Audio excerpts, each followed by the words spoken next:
Cartag delenga este. Urbe latericium evenit marmorem reliquit. Vini, vidi, vec. Fabrum essesuae cenque fortunae. Ceterum, Centeu, Cartaginem, F. delendem.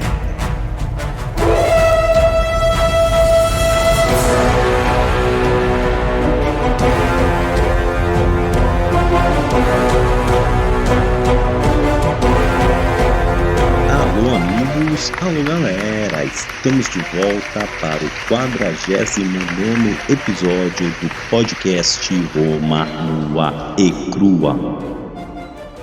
Quem vos fala é Bruno Prandi e no backstage ele, o desasnado Douglas De Brito. Eu sou o Douglas, você não é o Douglas. Agora o nosso salve à tetrarquia.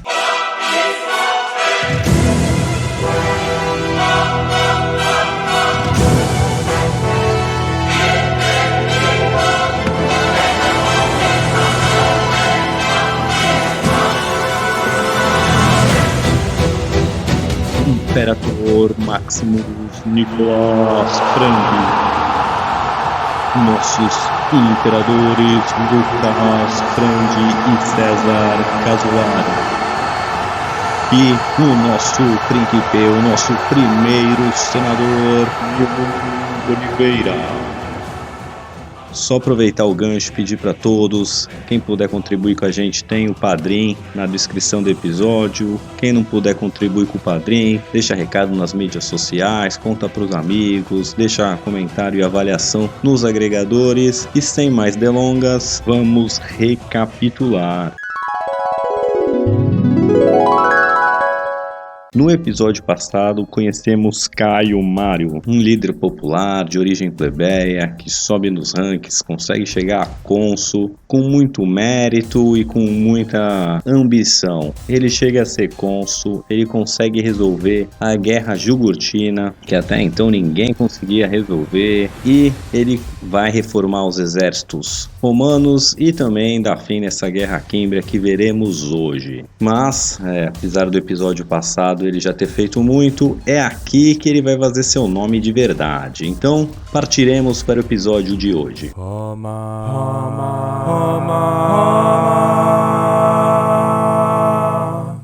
Roma nua e crua. Neste episódio a gente vai conhecer duas tribos germânicas que vão causar muito com os romanos. Eles são os Címbrios e os Teutões.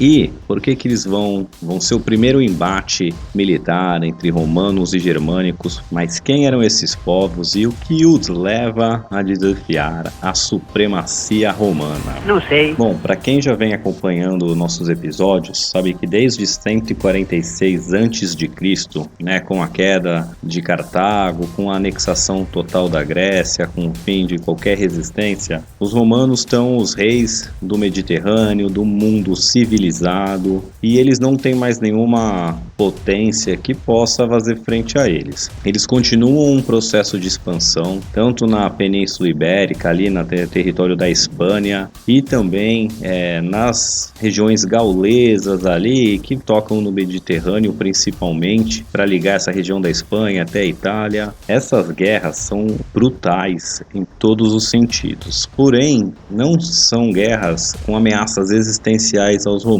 A gente até viu com Tibério Graco lá que um exército consular inteiro é capturado por uma tribo hispânica. Os romanos sofrem derrotas nesses lugares, até porque essas tribos usam tática de guerrilha e são tribos ferozes, mas apesar assim dos contratempos romanos, não é uma ameaça existencial, né? Mesmo a guerra jugurtina ali na Numídia, que os romanos têm muito trabalho, o Marião vai dar fim, mas também não é uma guerra existencial. Então o romano ainda vai expandindo seus territórios ali nessa região da Gália e da Espanha, e também vai criando novas alianças, né, com Roma como a potência do tratado, digamos. Então, assim, outras tribos gaulesas vão fazer acordo com os romanos, outras tribos ibéricas, hispânicas. Então, mesmo as que não são, onde os romanos não estão anexando propriamente território, eles estão fazendo alianças, estão expandindo a sua zona de influência, a sua esfera de influência na região. Então, os romanos, assim, não estão esperando nenhum tipo de ameaça existencial, até aparecerem os germânicos aí na jogada. Lá vem cruzamento! Então vamos dar uma olhadinha quem eram essas tribos. Facciamo nomes ingresso em Bruno Prandi Podcast Romano e Crua. Então a gente vai começar a falar muito dos germânicos daqui pra frente, tá? Então basicamente para os romanos passou o rio Reno pro norte e pro leste, é o que eles vão chamar de Germânia, né? Ou Germânia, que vai compor várias tribos, nem elas todas são, né? Como os gauleses, não são tribos unificadas, nem sempre falam a mesma língua, estão sempre em guerra constante. Essas tribos germânicas que vão dar esse primeiro problema para os romanos são os címbrios ou químbrios, depende de como quiser pronunciar o C aí, e os teutones. Então o que acontece? Por volta de 120, 115 antes de Cristo, acontecem alguns eventos climáticos ali na região, principalmente no norte do que a Alemanha hoje e onde é a Dinamarca ali, e esses povos se veem obrigados a migrar. Parece que o mar subiu a maré ou teve inundações marítimas ali que deixaram as terras inférteis. Por alguma razão, e aparentemente climática, esses povos resolvem sair de onde estão e procurar novas terras para se assentar. Então eles vão sair lá do que essa tribo dos címbrios aí, que vai ser a mais numerosa, vai sair do que é hoje a Dinamarca, e os teutones, que são uma tribo vizinha ali, ligada até por sangue com os címbrios, também se juntam nessa marcha aí e começam a descer em direção sudoeste, procurando novas terras para eles se estabelecerem. Eles vão ter alguns embates com tribos celtas, com tribos gaulesas pelo caminho aí, mas eles vão aparecer no radar de Roma mesmo no ano de 113 a.C., porque eles começam a invadir a região de Nórica. Essa região, ela não era uma província romana, mas ela era habitada por um povo aliado dos romanos. Essa região fica basicamente hoje perto do que é a República Tcheca. Essa região era importantíssima para os romanos por 3 razões. Primeiro, ela era famosa pelos seus trabalhos em metal, então fornecia equipamento militar e ferro para os romanos e metais para os romanos, que era muito importante. Também eles eram ricos em sal, que era um mineral muito importante para a época. E o motivo mais importante é que, passando Nórica, haviam passagens dos Alpes que levava para a Península Itálica. Então, passando aquela região, eles entrariam em território romano. Os locais de Nórica, né, já entram em confronto ali, em pequenas escaramuças com os germânicos, e resolvem pedir ajuda para os romanos. Os romanos então vão enviar um cônsul, dos 2 por ano, né? Um foi para a Guerra Jugurtina, o outro está indo para o norte para lidar com essa ameaça germânica aí no território de Nórica. O cônsul enviado para lá é o Quineu Papírio Carbão. E ele vai com cerca de 20 mil tropas, né, 4 legiões, e ele também junta mais cerca de 10 mil tropas auxiliares, tropas de aliados romanos, aí com um exército então totalizando cerca de 30 mil soldados. Chega na região de Nórica e se estabelece numa posição defensiva. Ele então faz algumas manobras militares para mostrar força, como desfila as tropas, entram em formação, marcham por alguns lugares, né, então faz um display de força ali, e com isso os germânicos se convencem que não é uma boa entrar em conflito com os romanos. Com certeza, eles já conheciam os romanos, sabiam do tamanho e da proeza romana militar, e resolvem então mandar emissários ali para conversar com o Carbão. Eles falam: olha, desculpa, cara, a gente não sabia que eles eram seus aliados, a gente não sabia que ia dar problema com vocês virem se instalar aqui, a gente tá procurando terra, mas já que se for para comprar briga com Roma, então vamos fazer o seguinte, deixa pra lá, a gente vai se retirar do território e vai arrumar terra em outro lugar e paz, beleza? Garbão então concorda, né? Não precisa nem lutar nem nada. Fala que vai fornecer guias para os germânicos saírem da região. Falou, Olha, vou te dar uns guias aqui, eles vão te tirar do território de Norix, lá vocês se viram e vocês estão com salvaguarda enquanto nossos guias estiverem levando vocês. até aí beleza. Os germânicos então se põem, né, a sair, cumprir a sua parte do acordo, digamos assim. Só que o cônsul, ele vinha de uma família super aristocrática, patrícia, e os patrícios estavam mais soberbos do que nunca, né? Eles vinham concentrando todo o poder, vinham concentrando todos os recursos. A gente já viu as tretas aí entre os populares e os optimites, né? Entre principalmente aí esse campo dos patrícios, que agora estavam mais ricos do que nunca, estavam se achando mais do que nunca. Eu não me acho, eu sou mesmo cachorrão. Aí não sabemos exatamente em que momento o Bão decide, mas ele decide que um acordo de paz sem guerra não vai trazer glória nenhuma pra ele. Se ele voltar pra Roma e falar, Olha, dei um jeito ali, né, fiz um showzinho de força e os germânicos foram embora. isso não traria glória nenhuma pra ele. Tá podendo ganhar assim, parabéns, beleza, te curto pacas, né? Mas nada que fosse levar o nome dele ou da família dele. Então ele decide o quê? Que vai trair esses germânicos.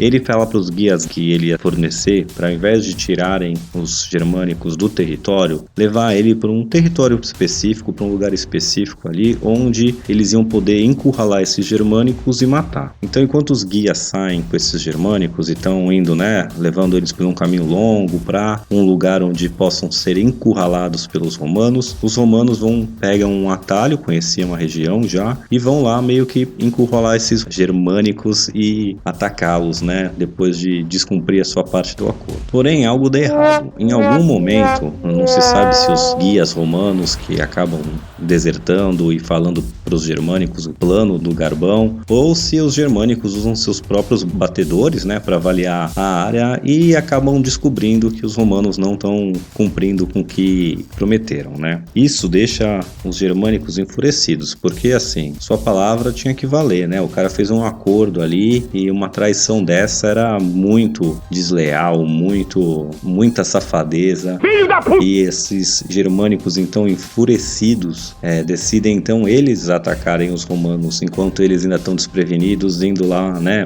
Eles acham que estão indo marchar para pegar os germânicos desprevenidos e vão ser atacados com uma fúria tremenda. Acredita-se que o Garbão não tinha noção do tamanho da ameaça germânica, né? Que enviaram emissários lá, eles acharam que deviam ter, né, 30, 40, 50 mil soldados, só que como a gente já viu aí, não sei se eu já falei na verdade, mas essas tribos marcham aí, é difícil, as fontes não são precisas, mas as fontes romanas dizem que havia algo entre 200 e 300 mil soldados, né, que marchavam nessa migração, e com eles suas famílias, o que daria algo em torno aí de 500 a 600 mil pessoas migrando, sendo algo entre 200 e 300 mil guerreiros. E os guerreiros germânicos eram ferozes, muito mais altos que os italianos, né, que os itálicos. Então, assim, além de serem maiores numerosamente, também eram maiores em estrutura física, em ferocidade. E esses germânicos, então, atacam os romanos que estão marchando ali, né, pegam eles desprevenidos, que não era a hora que eles estavam esperando atacar, estavam lá marchando, pimpão,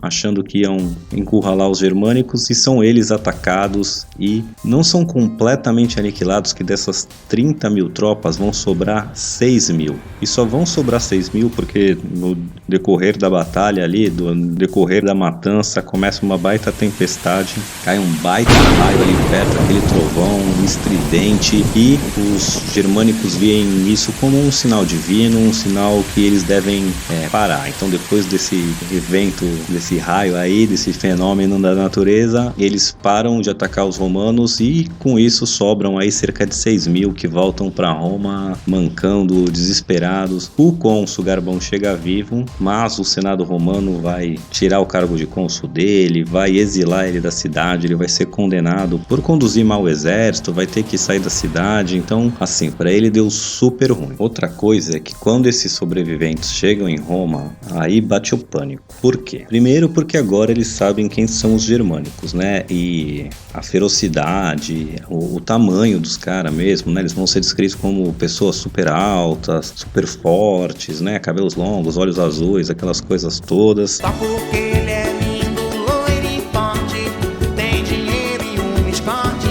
Eles eram tipo os gauleses, quem já acompanha a gente desde o começo já sabe que os itálicos viam os gauleses como, né, pessoas mais altas, mais fortes, mais bárbaros, mais ferozes, e os germânicos eram os gauleses com anabolizante, assim, os caras maior ainda, mais feroz ainda, mais sanguinário, mais no frenesi. Os ataques germânicos, né, frontais, eram assim, eles vinham com frenesi, com uma loucura toda, num estado de frenesi mesmo, que os romanos até criam um nome que vai chamar furor teutônicos para descrever esses tipos de ataques dos germânicos aí. E como esse exército tá batido e o outro exército consular tá lá na África, o caminho agora tá totalmente livre. Era só os germânicos pegarem essas passagens aí dos Alpes ali em Nórica que eles sairiam na Península Itálica, ali no Vale do Rio Po, e não tinha nenhum exército de lá até Roma para defender a cidade. Os romanos então ficam em choque, desesperados que os germânicos vão invadir a Itália e tocar o terror, mas por alguma razão que não sabemos, os germânicos, ao invés de invadirem a Itália, eles então resolvem ir para o oeste e invadir o território da Gália, o território gaulês, ou que é hoje o território francês. Os romanos então ganham algum ar, né, para respirar e se preparar de novo para defender suas terras, só que eles vão, os germânicos ali por cima, né, no território francês, que é a Suíça hoje, vão tocando o terror, vão juntando novos aliados agora, né, porque tem outros povos que veem os germânicos chegando, e aquela, né, não pode vencer, junte-se a eles. Então essas forças ainda vão aumentar de tamanho, eles vão agora conhecer melhor a região, entrar em contato com outros povos, e como eu disse, Roma não controlava essas terras, mas ele já tinha acordos, aliados por todos esses lados aí, e a balança de poder aí começa a pender pro lado dos bárbaros e contra os romanos. Quem é este podcaster? É o Bruno Brandi! Bruno Prandi. Os romanos vão ter então outro embate com os germânicos lá pro ano 109 a.C., quando eles vão invadir a província de Gália Naborense. Era uma província aí romana não recém-conquistada, mas que faz pouco tempo que tá ali na República, digamos assim. Roma já tinha uma cidade ali embaixo, que seria bem o sul da França hoje, que era uma cidade grega, a cidade de Massalia. A gente conversou bastante sobre ela ali, uma única cidade antes ali, onde vai acontecer o primeiro embate com o Aníbal. E essa cidade, né, ela era banhada por um rio ali, era um rio que desembocava no mar, o rio Ródono, e os romanos foram expandindo aí em direção, subindo esse rio, digamos, e fazendo alianças e anexando esse território aí que rio acima, né? Essa era a região de Gália Naborense, que agora os germânicos, então, com aliados gauleses aparecem por lá, começam a causar e tomam a capital dessa região, a cidade de Toulouse, né? A cidade que hoje chama Toulouse, na França. E beleza, outros embates ali acontecem, os romanos que estavam tentando defender essa região, mas eram contingentes pequenos, não exército consular, vão ser batidos, vão ser outros povos, outros romanos ali também que estavam para proteger a região, guarnições pequenas, tomar um pau também dos gauleses que expulsam eles. Então parece que tá ficando muito ruim para os romanos. Mamma mia! É Bruno! No podcast Roma nua e crua! O Senado então envia o cônsul Servilio Cepião com cerca de 40 mil tropas para ir lá defender e retomar essa cidade, essa região, essa província gaulesa aí. E ele vai conseguir retomar essa cidade de Toulouse, Toulouse na época, né? Em cerca de 106 a.C.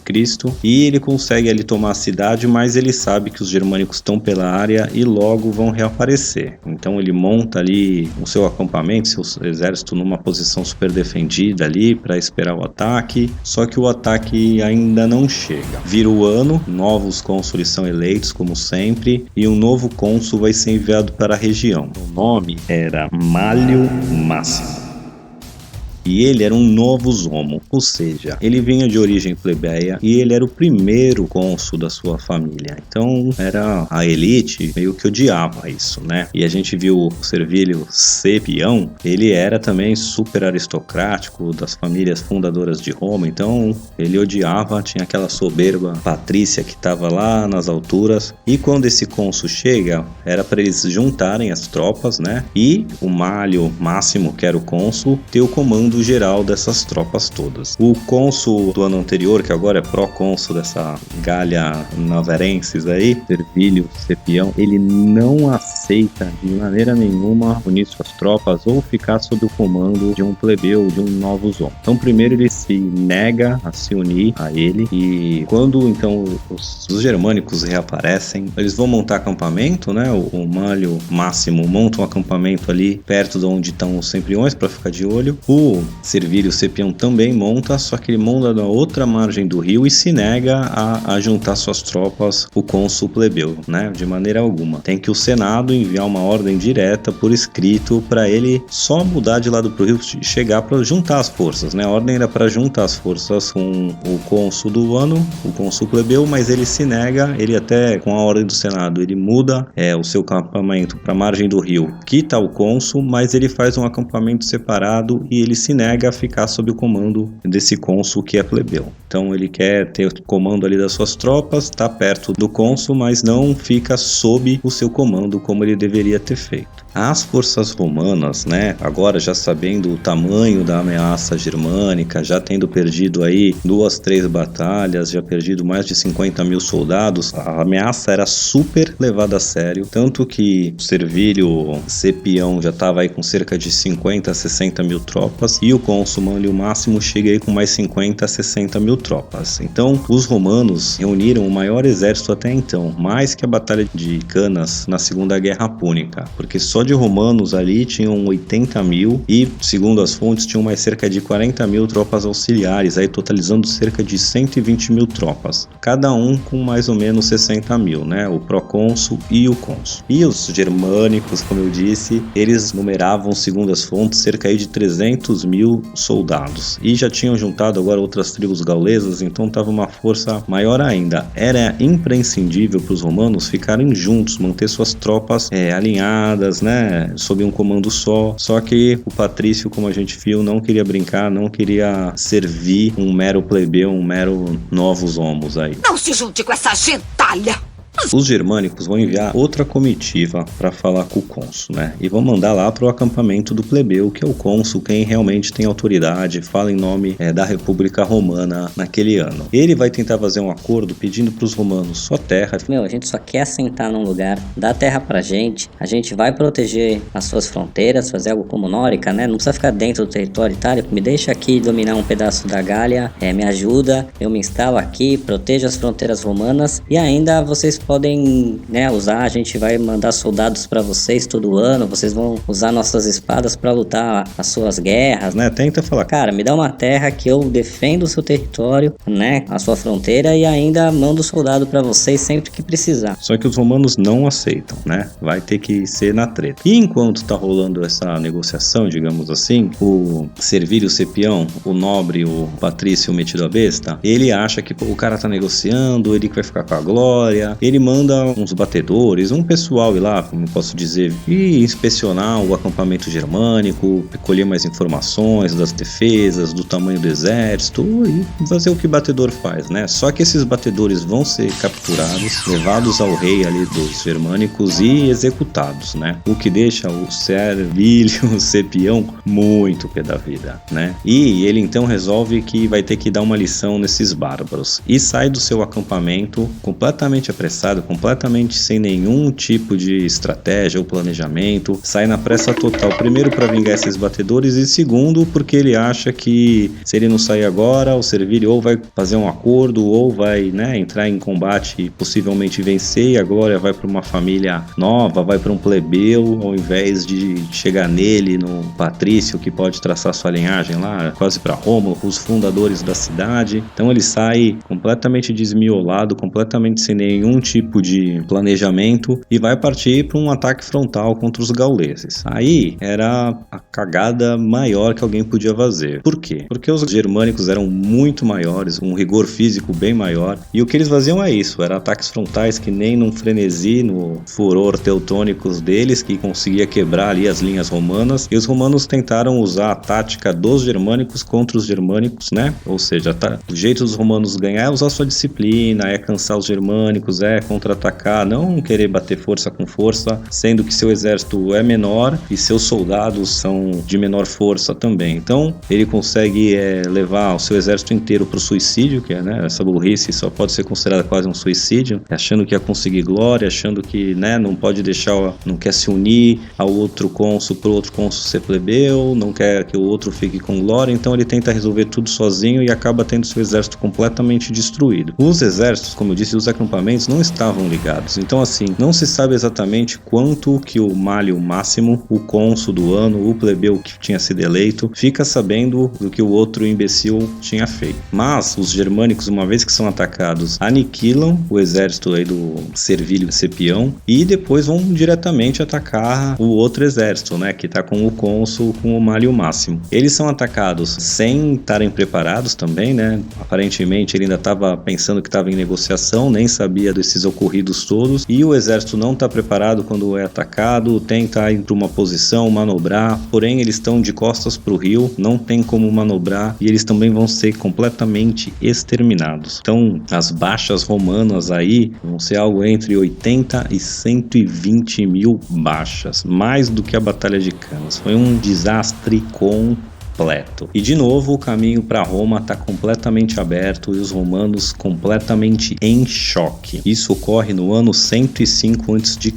E aí o que acontece? Por alguma razão que a gente não sabe, inexplicável, a gente não tem as fontes dos germânicos aqui, dos químbrios, mas eles, em vez de invadirem Roma, eles vão, depois de vencer essa batalha, ir para a Espanha. Lá eu já disse, tinham minas riquíssimas, não sei se eles queriam pegar dinheiro, se eles achavam que iam conseguir conquistar um território ali, mas assim, eles vão dar uma chance para os romanos respirar ao invés de invadir a Itália como os romanos temiam, né? Isso dá um tempo para respirar. E aí nesse meio tempo que o Mário vai ser eleito em Abicência, como eu já tinha falado, vai ser lá buscado da Guerra de Jugurtina. Então a pressão agora do povo como um todo, né? Eles ficam hiper pé da vida com os patrícios, porque a soberba deles, né? Com o primeiro lá que fez um acordo, tentou passar a perna e foi completamente destruído seu exército na região de Nórica. Agora, por culpa do Servilio Cepião, 120 mil soldados estão mortos ali. E do outro lado, um líder plebeu, o Mário, acabou de vencer a Guerra Jugurtina. Teve aquela treta que foi o Sulla que resolveu pra ele, mas ele que ficou com a glória, independente, né? O povo vê, bom, a Guerra Jugurtina e a Guerra Germânica começaram basicamente juntos. E a Jugurtina pareceu não ter solução, o Marião chegou lá e solucionou, então é ele que vai solucionar. Era até ilegal ele ser eleito cônsul 2 vezes seguidas, né? Ele tinha sido eleito cônsul, na verdade, 2 anos antes e tinha que esperar 10 anos, mas já foi eleito de novo agora em 104. E aí que vai começar as reformas, né? Pelos germânicos não atacarem direto, né? Eles vencem e vão lá para a Espanha, dá o tempo do Mário começar as reformas. E aí a gente já viu um pouco das reformas, né? E agora essas reformas de, primeiro, acabar com propriedade para servir o exército era o único jeito de juntar tropas de novo, porque a classe média, quem era apto para servir o exército, já estava cada vez mais difícil arrumar. E agora com essas derrotas para os germânicos, né? Perdendo aí, pelo menos desde que começou a guerra, pelo menos 160 mil tropas mortas, né? Ou seja, essas tropas também já estavam ficando cada vez pior pelo seguinte, né? Alguns motivos. Como a gente já viu, tava o pessoal cada vez mais sem dinheiro e sem gente para recrutar. Então eles já estavam recrutando gente nova, gente velha, que não tava no primor da idade, né? Gente de 15 anos, gente de 50 para servir no exército, porque precisava arrumar gente com propriedade para servir, e aí a idade que for. Essas pessoas, como a gente já viu também, a requisição de o que precisava ter de propriedade estava, né, baixando cada vez mais, e qual que era o problema disso? Naquela época as pessoas ainda tinham que prover seus próprios equipamentos militares para ir para as campanhas. Então você pegava antes uma pessoa que, né, tinha 500 mil reais, ele comprava uma baita espada legal, uma armadura legal, uma lança, tudo. Agora tu pega o cara que tinha um pogobol, ele vai levar um cabo de vassoura com uma ponta ali de ferro, alguma coisa muito barata, sem armadura. Então as pessoas eram mais velhas e mais jovens do que deveriam, as pessoas estavam com equipamento defasado, não tinha equipamento de inverno, a gente já viu aí o Caio Graco que teve que brigar para conseguir roupa para os soldados que estavam congelando de frio, então isso também, lógico, baixa a moral, você, né, sai da sua casa lá, imagine um moleque de 15 anos, sai da saia da mamãe, ó, tô aqui um toco de madeira, vai lutar lá contra os germânicos, morre de frio, não come direito, o exército tava um caco. E além desses problemas, tinha o problema de logística, né? A gente também já abordou isso um pouco no episódio passado, que tinha o trem de bagagem, então quem tinha propriedade, tinha dinheiro, ele não ia ficar levando as suas coisas, ele fazia a luta, mas na hora de levar, carregar os equipamentos, ele levava escravo, eles levavam um trem de bagagem, mula puxando o carro, né? Tipo uns carretos assim, puxado por mula, por burro, então eles não faziam o grosso de levar o equipamento, da logística, era terceirizado, digamos assim. E agora com essas guerras mais ao norte, principalmente contra os germânicos, isso era um grave problema, porque saía da Itália, não tinha as ruas romanas. Então assim, andar no barro, andar onde não tem estrada, com burro, com carroça, atola, dá problema, é difícil, não tem uma rede de estrutura, uma rede de logística ali para te suprir. Então isso tudo também deixava o exército mais exposto, né? Além do sistema manipular também, que eu já falei um pouco da semana passada, que na guerra Jugurtina era ruim, também enfrentando os germânicos, que tinha esse furor teutônicos aí, esses ataques frontais com maior frenesi e doideira do mundo, com essas linhas mais finas e mais fracas, né, com um corpo menor de 120 homens, essas pequenas linhas, essas pequenas unidades, né, eram muito facilmente quebradas. E daí todas as reformas do Mário, né, abordando isso tudo, só vou dar mais uma passada aqui rapidamente, mas de achar soldado, então acaba com esse negócio de propriedade, né, com o treinamento, agora a galera vai treinar o ano inteiro, vai realmente estar em forma. Outra coisa, equipamento, que não estavam tendo dinheiro para comprar, agora o Estado vai fornecer um equipamento, né, todos iguais, todos padronizado, de alta qualidade. Agora também o pessoal vai com a idade certa, porque agora para se inscrever, você se inscreve na flor da idade aí para servir por 16, 20 anos, então entra com 18, 19, vai lutar aí até, né, cerca de 36, 40 anos, então lutar no auge da sua idade. E na questão logística também, né, porque agora a gente já viu no episódio passado que os próprios soldados que vão carregar seus equipamentos vão acabar com o trem de bagagem, então agora os soldados vão levar todo o seu equipamento militar, vão levar também seus equipamentos de engenharia, de pedreiragem, então agora é tudo com eles. Então você sai onde não tem rua, precisa atravessar uma montanha, precisa atravessar um lago, precisa andar onde num pântano, com o soldado marchando você consegue atravessar isso com certa facilidade. Se você tem um trem de bagagem para carregar, isso ficava muito difícil, então essa questão logística também vai ser resolvida com essas reformas do Mário. A questão do moral das tropas também, agora a tropa super treinada, a tropa que ganha salário, que ganha equipamento, sabendo que essa, né, é a única oportunidade de realmente mudar de vida para quem vem agora das classes baixas e da classe, principalmente da classe baixa romana e da classe média até, que é a ascensão social, é através do exército. Não tem mais emprego para você na fazenda, não tem emprego nas cidades, é tudo dominado agora os empregos por escravo. A carreira militar era um jeito de você ascender socialmente, então isso também elevava o moral das tropas. E a gente viu também que ele acaba com esse sistema de manípulos, que são corpos de 120 pessoas, e agora a unidade principal vai ser a coorte com 600 pessoas, então um corpo mais preparado para também lidar com esse tipo de estratégia dos germânicos, de ataques frontais super ferozes e tal. Então as reformas do Mário vão abordar todos os aspectos que estão deixando o exército romano defasado, piorado, e vai transformar nessa super máquina de guerra que o mundo todo conhece e já ouviu falar. Nuovo registrati a Roma noi crua. Te farei uma oferta irrecusável. Então beleza, pessoal, hoje a gente fica por aqui, o Mário vai completar suas reformas e semana que vem a gente volta pra Guerra Símbria e pra dar um desfecho nela, beleza? Fique com a gente e até!